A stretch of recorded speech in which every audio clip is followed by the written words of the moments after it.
Hey everyone, welcome back to FPL Fran. Today's video is going to be the Matchday 2 cheat sheet. As you guys know, of course, there are 2 days left of European Championships gameplay with Matchday 1. However, I still need to record this video ahead of time because I think we've seen already 3 days of matches, and there are still some uncertainties specifically around Portugal and Ukraine, and I'll talk about them in the video. Clearly, there's going to be some asterisks as well because I need to understand a little bit more about the sort of lineups that managers are fielding. Now, of course, some of the big impacts that we've already learned in this tournament so far would be, for example, the minutes of Shaqiri. That has dwindled for sure. Him not even featuring within the match versus Hungary was already quite telling, I think, in terms of his role for this tournament.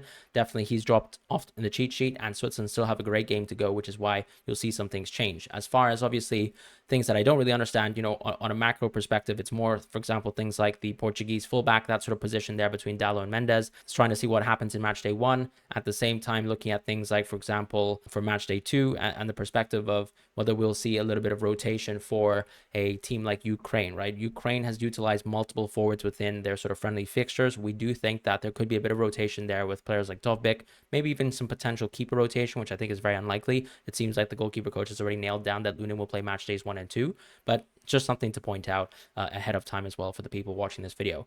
For match day 2, though, I think the most important thing to mention is that a lot of people have a strategy where they're planning to use a chip strategy for match day 3. So if you're using Limitless or Wildcard for match day 3, the most important thing to mention is that, of course, you probably don't care about match day 3. So when you're planning for transfers for match day 2, you're only really targeting match day 2. For example, myself, I'm going for a Limitless match day 3 strategy and a Wildcard match day 5. Some other people are either going for Wildcard match day 2 or Limitless match day 3 or vice versa. And if you're going for either of those strategies, generally speaking, you don't really care about match day 3. So this video has mostly been designed with that in mind. However, I've kept the match day 3 fixtures just for illustration purposes.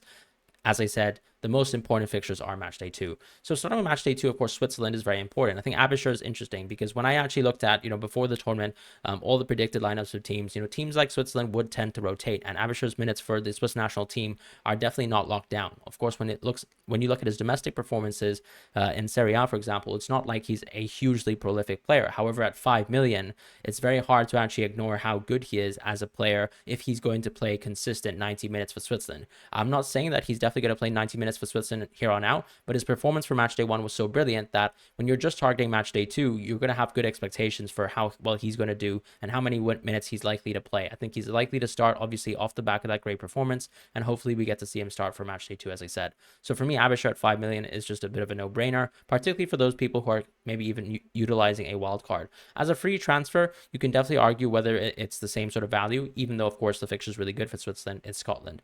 And with Granit Xhaka, he gets a rise as well. Part of that, I think, is when you look at man of the match, obviously with let's say key players like Shaqiri out of the table and maybe Mbolo still at this moment in time making a bit more of a role coming off the bench right within this team. It's more than likely I can understand that now Granit Xhaka is going to have a much higher percentage of that man of the match share. He's completely controlling the entire Swiss game, and even though Abisher had, for example, 1 goal, 1 assist, you can see Granit Xhaka was given man of the match, which in my opinion is contentious, right? Sometimes UEFA man of the match are given to players who completely control the game. So your Toni Kroos's, your Granit Xhaka, your controllers, or sometimes it's given to the most prolific player in the match. At times you'll see some different things or a mix of both, right? Musiala is a great example of that, where clearly, of course, Kai Havertz had the most production in the game, but Musiala was very effective, got the ball into very dangerous spaces, drew fouls in key areas of the field, and of course scored a very crucial goal for Germany. So something to mention. As far as Vitinha, I put an asterisk over him here, but once again, for me, his price point is a little bit ridiculous, and if we expect for him to start for match day 2, if he, let's say, puts in a great performance in match day 1,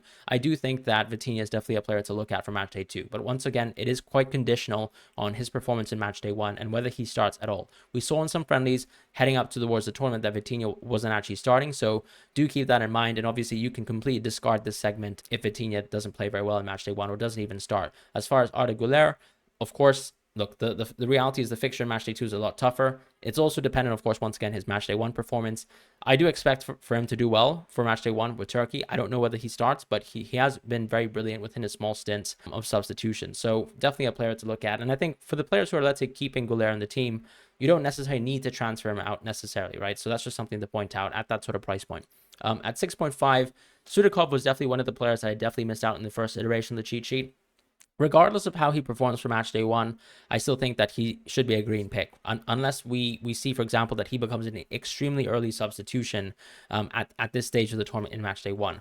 What I do like about Sudakov, of course, is that he's been very prolific for this Ukrainian team, but I always had a little bit of restraint over him because there was a small sample size. And of course, the domestic numbers for Sudakov are not nearly as good as, for example, how prolific he really is for this Ukrainian team. So definitely a case where, when it comes to the friendlies, he was obviously a key part of that. And of course, that sometimes that really nails in a player who's not necessarily been super established within his own national team. But I think definitely Sudakov is an interesting pick to look at. Tony Cruz for the same reason. I think when you look at, for example, Granit Xhaka, the man of the match definitely is also given to players who can control the game. So I don't think that every match is going to be a Musiala man of the match. The reality is I think it's definitely going to be split between a lot of players. Tony Cruz definitely has a good share of that. He's someone who's clearly controlling the game perfectly for Germany. I believe the stat was something like 109 passes out of 110. So insane passing accuracy, but not just a player who's sideways passing, but someone who's obviously always continuously looking to progress the ball, to control the tempo of the game. And, you can see that gets rewarded in the case of Granit Xhaka. What's nice as well compared to Granit Xhaka too, I think, is that he's on a lot of set pieces. So Tony Cruz's avenues to points are still very strong, and his ball recoveries aren't awful. So that's why Tony Cruz definitely gets a rise. With Baumgartner, it's a case of Austria having good fixtures. So here in this situation, I think one thing I'll mention is that Sabitzer is definitely another player to look at, in my opinion, when it comes to the Austrian team. I don't have the best insight into Austria, if I'm being completely honest. I do think that Sabitzer is the better player to get if you think that Sabitzer will get 90 minutes of football in his boots for match day 2. That will also probably depend on what the performance is for match day 1 between all the Austrian players, and also, ultimately whether we see a good performance from these two key players, Baumgartner and Sabitzer. I do like Sabitzer a little bit more, as I've mentioned. Both these players have been very key to their respective national teams when it comes to, let's say, the performances leading up to the Euros, and also just in general within the qualification matches as well. So I do like Sabitzer, but of course keep in mind that he unfortunately has not featured within any of the friendlies so far. So that's why we have an asterisk over him. But because Austria are facing a relatively nice opponent in Poland, of course actually challenged the Dutch team a lot. However, I will say that this Polish team definitely looks like a little bit more of a chaotic team. It looks like much more of an attacking team compared to a team that we usually see, which are underdogs within their teams and their respective groups, that tend to, for example, park the bus entirely and are not so brave. In my opinion, Poland are the exact opposite of that. As an underdog team, they're very attacking, and that obviously means that they're going to concede goals and concede chances. So I do like these two Austrian midfielders. As far as Rodri, he does get a small drop, and that's because, in my opinion, Italy are still slightly tougher than Croatia. I might be wrong about that, and some people will obviously have watched the Italy versus Albania match just like myself. I thought Italy actually still looked really bad in that match, not just because they gave away a chance very cheaply versus Albania, but you can see, for example, even Donnarumma needing to, for example, come out and save the game close to the end of the match with 3-4 minutes left to go. And just in general, the pace of the game was very poor. Italy misplaced a lot of passes, and of course, when you look at the quality of the opponent, I mean, you can probably condemn Italy a little bit more than, let's say, Croatia losing 3-0 to Spain in a match where they created plenty of chances, Croatia that is, and also actually didn't actually concede that much XG in that match. They actually created more XG than Spain did, for example, and that just shows you, of course, the quality of finishing that Spain displayed within that specific match. So I don't think that Rodri necessarily needs to drop. He was quite fortunate, of course, not to get a red card. I think that was purely the fault of Unai Simon for sort of forcing him into making that situation. And I myself have to put my hands up and say I was pretty lucky, I suppose, to not get a red card. But beyond that, I think Rodri is still going to be an interesting pick. The ball recoveries were a little bit weird in terms of the calculation of the system. What we've seen so far in the tournament, in my opinion, is that the ball recoveries for the defenders seem to be very well tracked. However, the midfielder ball recovery tracking, for whatever reason, seems to be very off, and it seems to be all over the place. So I'll continue to monitor that within the tournament, but I think the one thing that I'll mention about ball recovery so far within UEFA games is that it's very inconsistent depending on the statistical provider, right? Some people have, for example, when you look at a website like, let's say, Flashscore or FOTMob, it has different ball recovery numbers to UEFA, and sometimes I always find that to be very weird. It's not necessarily that it's always lower or always higher, and that's the problem, right? It's very random, it's very erratic, so we'll have to continue to monitor that. As far as McTominay, Çalhanoğlu, and Shaqiri, unfortunately, of course, just due to our poor expectations of Scotland and, of course, the tougher matches for Turkey, and unfortunately, Shaqiri's sort of position within the team and sort of the dubious minutes have just meant that these players have all gotten a drop to that sort of differential position. In the 7 million position, I've given Kvaratskhelia a rise. I think that definitely the argument for man of the match is clearly there for some of these players. We talked about how Szoboszlai is definitely an interesting pick, and even within the game versus Switzerland, particularly within the second half, he was very illustrative. And the key thing that I'll mention too is that when players are on all sorts of avenues to points, like for example set pieces, being a key player in open play, although Szoboszlai played a bit more of a free role, and at times you can argue he was almost playing like a left mid.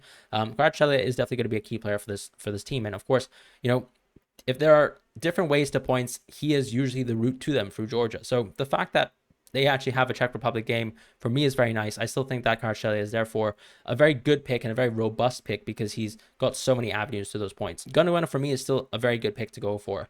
Yes, of course, a lot of people are going to watch the German game and actually just come out saying that, Gundogan is no longer a valuable asset. In my opinion, I completely disagree with that sort of argumentation. And you'll see, of course, sort of my thoughts on the English midfielders as well compared to, let's say, Gundo. At the end of the day, he did draw one penalty. And some people obviously say he has completely lost penalties. I don't think that's necessarily the case. I do think he took an extremely hard and painful foul, and it did make sense for Havertz, someone who we also thought could have been a potential penalty taker for Germany, to take that penalty. He also seemed to step up when Musiala, for example, was fouled outside the box, but we all previously thought that it was a penalty as well within the match. So I do think Gundogan is very interesting when it comes to that side of things. But even just within the chances outside of the penalties, right? Gundogan was actually great. He was in great positions. For example, I think he had at least 2 free headers within the match. Definitely had a shot on target, and was close to getting a potential assist, of course, with Füllkrug's goal, although with UEFA being a little bit harsher with assists, he didn't get it. Now, for me, because his actual sort of XGI was really strong in that match, I have no fears, really, and Gundo's position is definitely still very advanced, as I said, and I saw him in the box plenty of times. So for me, his position in my team is still probably relatively strong. I don't really have any qualms. As far as Mudryk, I've also given him a rise as well, and that's partially because I do think I'm a little bit high on Ukraine just in general, right? The teams that they're facing in matchday 1 and matchday 2, and I still haven't watched them play versus Romania, are still relatively good, and I do think Mudryk's minutes are going to be solid. So for me, as a differential at 7 million, I still think he's absolutely elite. And of course, we saw the German midfielders do extremely well, so a lot of people will have the temptation to, discard their 6.5, 7 million midfielders, maybe, who have all sort of disappointed and move simply on to these 8.5 million players. But I don't think that's necessarily the case, right? Tournament football is never the same with each match, and we have reasons to sort of predict that some players will do well. This is a good Ukrainian match. I think Mudryk is still a very interesting pick. As far as Pedri, he gets a rise as well. As a Spaniard, I think that we played really well with Pedri. He did come off really early, a little bit too early for my liking, and that's why I've only given him a small rise. I think that maybe I disrespected him a little bit too much by keeping it as a differential, but I was also worried, as I said, because with Pedri, we do need to build his match fitness, and we're obviously very keen to make sure that he stays fit for the entire tournament. So maybe we'll continue to see these early substitutions, but I think with a tougher match here with Italy, it's very likely that you'll see Pedri probably play a little bit more than 60 minutes this match. I thought he was brilliant once again, and that has to be said. And I do think that Dani Olmo, of course, is definitely nowhere near close to sort of taking his starting position within the team. When you look at, for example, the chances in the match, he obviously laid off basically a solo goal for Fabian, who just dribbled the defense. However, when it came to actually one of the key chances of the game, it was actually his dribble and his carry through the midfield into Lamine Yamal's potential goal that for me was the most illustrative. And just in general, how active he was for Spain and how many positions he took, in advance actions within the box, that for me told me that Pedri definitely is the 10 for Spain for this tournament, and that's brilliant. So that's why I like to see it. I like to see it in an official game. Pedri as the 10, for me, that he deserves a rise. Szoboszlai for me just gets a fall simply because he's facing Germany. Otherwise, I think that all the reasons why we like Szoboszlai are still there. I would still like to see a better game from him, though, in terms of, how active he is in terms of ball recoveries and things like that. Maybe, of course, a lot of people will sort of comment in the first half and say that, Hungary and open play were pretty poor, but in the second half, they were pretty fearful, or not rather fearful, but they definitely did strike fear into Switzerland because they actually had a pretty strong second half. It does sort of remind me of, the second half, wave of momentum that Serbia brought onto the table, that even Slovenia as well brought onto the table so far in the tournament, where they were able to challenge their teams. For example, Slovenia even getting a draw within the second half, despite actually getting completely controlled by Denmark in the first, in my opinion. As far as Eriksen, though, the reality is he just has a much tougher fixture. So for me, the value of Eriksen in this match day 2 has completely dropped off, even though he was man of the match in match day 1. Same case goes for Barella, who's a much tougher fixture. As far as, let's say, players like Wirtz and Modric, for me, Modric gets a rise, right? And that's simply because he's facing Albania. He did get subbed off early versus Spain, but I also think that in terms of game state, that being 3-0, that being not really the game for Modric to stay within the game. You'll probably see Modric continue to get subbed off early, but I don't think he'll be subbed off quite as early versus Albania. It probably makes sense for him to be there to consolidate the win within 70 minutes. And if Petkovic doesn't come onto the field on time, I suppose, before Modric takes a penalty, you've got odds for Modric to be the penalty taker as well. So I do quite like Modric as a pick. Florian Wirtz, of course, we've always had as a green pick. So lovely player, lovely pick. No questions about him. Brilliant player. As far as Trossard and Saka, I've got no sort of change in expectations of them. I just wanted to see Saka play. I just wanted to see Saka be fit. He looked fit. He looked brilliant in the first half. Definitely a little bit more subdued in the second, but overall England, obviously, as I said, were very much challenged by Serbia. So that's obviously a key argument to mention why Saka must have struggled in the second half and of course was taken off. And part of the thing too is that Saka, very similarly to Pedri, is someone that absolutely needs to be rested and is a key player for their his respective team. So even though the fixture is tough for Denmark, Saka is still a brilliant pick. With Musiala, I have to give him a rise. I have to sort of put my hands up and say that was a great performance from Musiala. I still think that he was arguably, overpriced in terms of the German midfielders, but he did put in a brilliant performance. Very illustrative, completely carried the ball at times, challenged the sort of Scottish defense many, many times by being able to dribble through 2 to 3 players and by advancing the ball very, very deeply with his dribbles. And of course, I'm not expecting Musiala to do this every game of the tournament, but as a green pick, I think it's hard to pass it up because ultimately Germany still have a lot of good games in hand, and Hungary, of course, is one of those games. As far as, let's say, Fernandes and Foden, that sort of 9 million price bracket, the only change I've made is really to drop Foden. I think Foden looked a little bit toothless, to be honest, in that match. I think his best chance was probably within the first 5-6 minutes of the game, where a ball was slipped onto him and he was close to it. But really, he was a little bit of a ghost, to be quite honest. And I think the thing to be mentioned, of course, with tactically with Foden is that he's never really asserted himself too much within the English system. Whereas on the other hand, I think this is sort of Bellingham's crowning game for England within a competitive match, and he played absolutely brilliantly. And that's why you can see the flip side in terms of my expectations for Foden and Bellingham. I think a lot of people are calling as well, for Foden to be substituted for players like Gordon, and that makes sense because, of course, if you're going to play Foden on the left, which he didn't really play on the left, to be fair, right? At the start of the match, in the first half of the match, you saw Foden take on a very free role, a very creative role, but unfortunately he was not really able to create, not really able to take the ball at times as much as he, for example, has the license to per se for City and is able to carry the ball very much like, let's say, Musiala was able to sort of dribble through the entire defense. We've seen Foden do that at times for City. So I think the one thing to mention, of course, with Foden once again is that it still doesn't seem like it's there, right? Statistically, of course, the odds are good for Foden to score. There's definitely something tactically that I think is still missing, even though he wasn't really played as a true sort of left winger. And ultimately, I think that does hamper, of course, my expectations on Foden.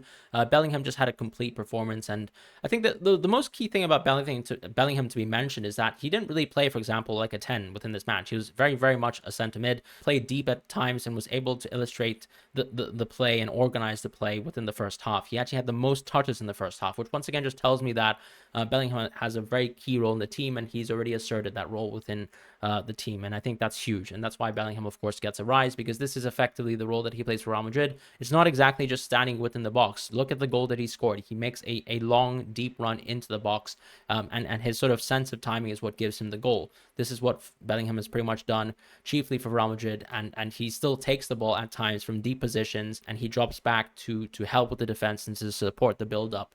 And that's why Bellingham, of course, is fantastic. So Bellingham gets a rise. No changes really to Fernandes and De Bruyne. I haven't watched Portugal and Belgium, but to me, these players are sort of established talismans within their team. So my conception of Fernandes and De Bruyne will not change until they miraculously get injured. As far as the forwards, just quickly moving on over there.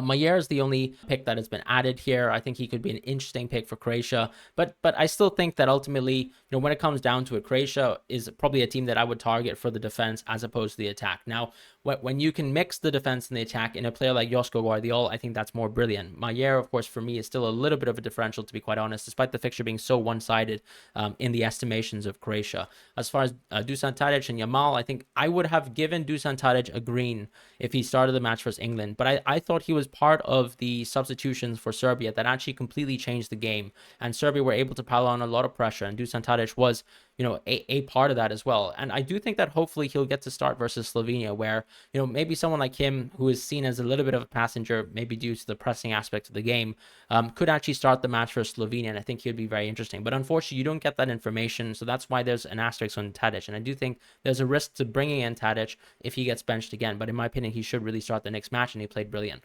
Yamal, for me, was exceptional versus his opponents here in Croatia. And ultimately for Spain, as I've mentioned within the videos, we have tough fixtures, but a player like Yamal, in my opinion, is expected to do well even against some of the toughest oppositions. And he was brilliant once again versus Croatia. Could have even scored a goal and become the youngest goal scorer in European Championship history. I believe he became the youngest assister in European Championship history. So I will be continuing to watch him make history, and I think he's a brilliant player. But once again, Italy, of course, expected to be a tougher opponent than Croatia, despite what we've seen so far, unfortunately, with the Italy versus Albania game. As far as the 7 million price point, Patrick Schick, of course, is the most interesting riser out of all these sort of forwards, really, because he's getting to face Georgia here in this match. Now, I haven't watched Georgia play, but that's not going to really change my opinion on Georgia as a team to target. Ultimately, I think, Schick here as the talisman of Czech Republic really should be someone to look at as a 7 million sort of budget pick as well. As far as Skamaka, he does fall simply because of the change in fixtures. As far as Dovbyk, I think the one thing that I probably missed the mark on when it came to my cheat sheet initially is that maybe I'm a little bit too high, maybe I'm a little bit too low in Dovbyk's minutes. Maybe in the first video, I think I put him as a green pick for multiple videos because I think Ukraine have amazing fixtures. And I still think that Yaremchuk and Dovbyk are at great prices. But the issue, of course, is that there are only so many minutes that can be played by Ukrainian forwards. And potentially there's going to be a lot of rotation between those two, and I do think that sort of devalues the value of Dovbyk and Yaremchuk as well. So to sort of reflect that before Ukraine have actually played their match, I have dropped Dovbyk. As far as, let's say, Chiesa and Depay, that's simply because of the change in fixtures. The same with Gakpo, even though he actually had a great match in the previous one. As far as Griezmann, I think that once again with the tougher match, I would say that Mbappe, for me, in isolation, is the best player to pick within this tournament, even if the game is tough. However, when the game is tougher, of course, I do think that some of the other French picks are devalued as well, right? Theo Hernandez, Griezmann, players who aren't necessarily always deserving of that sort of price point if the game is tougher, in my opinion, do fall, and that's why I've dropped Griezmann. As far as Lewandowski, I don't really know whether he's going to come back from his injury for match day 2, but if he can come back for match day 2 for this very attacking Polish team, I think that could be very exciting as a punt, and Lewandowski is definitely someone to look forward to if he can come back in time from his injury, and that's sort of my rundown of the forward position. As far as the defensive position, I really don't think there are too many changes, right? I really think that we actually hit the nail on the head with the defenders the first time around. The only thing I'll mention is that overall, from what I've seen within the tournament, the ball recoveries have been sort of very weird. At times, it seems like the ball recoveries seem to favor the center backs, and some of the defensive mids aren't getting the ball recoveries that I seem to be seeing on the pitch. That's at least my assessment of things. I've watched every single match for the full 90 minutes, and I generally think that the scoring system is a little bit weird for the ball recoveries. On some websites, you'll see a very contrasting statistical sort of showing of ball recoveries between some of the midfielders and the defenders. However, just across the board for European fantasy so far, we've seen that the defenders seem to be rewarded with the ball recoveries, and the midfielders, for whatever reason, have not. So what I'm talking about are defenders or defensive midfielders like Rice or Rodri, who, when I can see ball recoveries, don't seem to be tracked by the game and by the system. So ultimately we have to sort of keep that in mind. However, I don't think that changes our conception of things, because we've already picked center backs who are very good at ball recoveries within the system, and we've picked center backs who have good clean sheet potential. And the only thing that we've changed, of course, is just we are now looking specifically at match day 2. So supported by my understanding of the clean sheet odds from 11ify, and of course what I've seen personally within the market odds themselves, and of course what I've seen within the tournament itself, and this is sort of my update of the defenders. So Pongrasic I think is very interesting, because in my opinion he'd be a green pick if you can actually find out by the match day 2 deadline, which you will, because Croatia will be the first team playing versus Albania. You will find out before the deadline whether Pongrasic is available at 4 million. That is a complete steal, and that allows you to get access to a Croatian defense facing off versus Albania. I think England were brilliant within the game versus Serbia, at least from a defensive phase. Now, of course, they felt a lot of pressure, but I still think that a lot of players did an exceptional job, right? Players like Rice and Guecki still made key interceptions. As far as Kane and Pickford, one key save technically from them both. With Guecki, I still think at 4.5, that's a ridiculous price point to get an English defender. With Schär, I still think is a good fixture. With players like Ta, same thing here. Look, ultimately, when we talk about teams like Germany and Italy, yes, of course, they made key mistakes and they conceded and deserved to concede those goals. But on balance, as we're judging defenses and clean sheet potential, Germany and Italy still look like very strong teams to keep clean sheets. Now, Italy, unfortunately, is facing Spain, so the clean sheet odds are terrible. However, Germany are facing Hungary, which is still a very good matchup, and very likewise, I think, to Scotland. So in my opinion, Ta, for me, is still a great pick. And as you can see, of course, ball recoveries are great, and I'm not really sure whether the price point between Rudiger really matters too much. As far as, let's say, Zabarny, I think still, once again, a great fixture for Ukraine, so nothing to really worry about here. Ukraine are a team that we expect to do well, and depending on match day 1, you might change your mind on Ukrainian defense, but I still think from what I've seen so far in the friendlies, from what we've seen historically within the qualifiers as well, and overall the last 2-3 years of football with the Ukrainian national team, they've been performing well, and the markets also do back that. As far as Pavlovic, this is the Serbian defense. The Serbian defense actually conceded an extremely low amount of expected goals against England, and I think Jude's goal, it wasn't some sort of open goal. It was a very brilliant sort of disguised run, and it was a great finish. And Kane, of course, had a great chance as well, created by Jared Bowen. But for the most part, I really think that for a team on paper that is as stacked as England, you expect a lot more chances. But look at the center backs that Serbia have. Some absolutely world-class center backs like Milenkovic, and they were a very tough, very physical team. And I really think that they'll continue to look like a very strong defense for this tournament. So for me, Pavlovic at that sort of ridiculous price point at 4.5, definitely someone to look at. De Kuiper, I think that his position in the team is a little bit shaky, right? Because with the advancement in terms of the recoveries of Vertonghen and also Thiat, it's very likely that maybe his minutes in matchday 2 versus Romania will have a little bit of shred of doubt attached to them. So I do think that De Kuiper is someone to look at as maybe someone who could drop just simply because his position in the team is not nailed. And as you can see, of course, with players going for Frimpong, players going for Grimaldo, there is absolutely a risk going for a player who's not nailed within their team. You just lose a huge potential and a huge punt in your team for effectively 4.5 to 5 million within the game. As far as Christensen, Inacio, this is still because I still think that there's a little bit of uncertainty with Portugal. Regardless of whether Inacio starts match day 1, I still think that there's a small risk that he doesn't start for match day 2, because of course Portugal are stacked on defense. As far as Christensen, it's just a much tougher fixture. So that's why, unfortunately, Christensen has been dropped. As far as, let's say, the 5 million price point, right? No real changes here. It's Sutala who's been added because, of course, of the Croatian defense aspect. DeMarco, of course, gets a drop. He's still a very attacking player. I think that remains the case. He was in really good attacking positions versus Albania, but of course he's versus Spain, and that's obviously going to devalue him as a pick for sure. As far as Rudiger, I still think that, yes, of course, he scored an own goal, but the reality is he still gets a lot of ball recoveries for this team, and he's still, for me, the key aerial threat compared to Jonathan Tah, who, of course, is huge. But Rudiger, of course, aerially is going to be still more dominant, and I do really like Rudiger as a pick. He even took some shots on target as well, which sort of remind me of his performances back in the Chelsea days.